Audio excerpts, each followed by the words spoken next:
Parliamentary and Commerce, Science, and Transportation will come to order. We welcome everyone to today's hearing on Facebook's social media privacy and the use and abuse of data. Although not unprecedented, this is a unique hearing. The issues we will consider range from data privacy and security to consumer protection and the Federal Trade Commission enforcement, touching on jurisdictions of these two committees. We have 44 members between our two committees.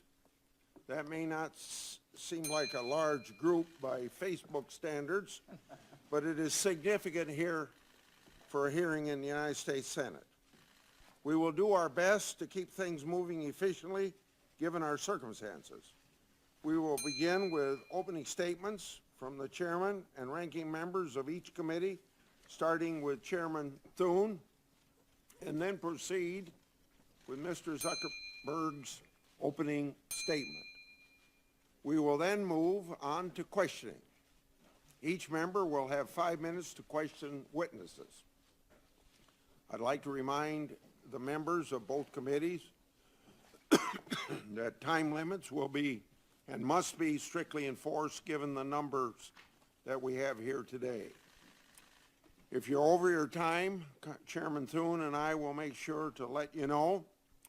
There will not be a second round as well. Of course, there will be the usual follow-up written questions for the record. Questioning will alternate between majority and minority and between committees.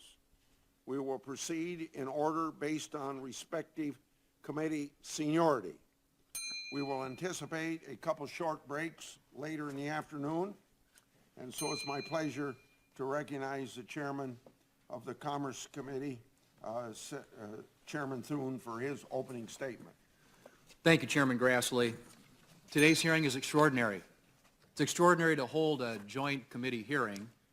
It's even more extraordinary to have a single CEO testify before nearly half of the United States Senate. But then Facebook is pretty extraordinary.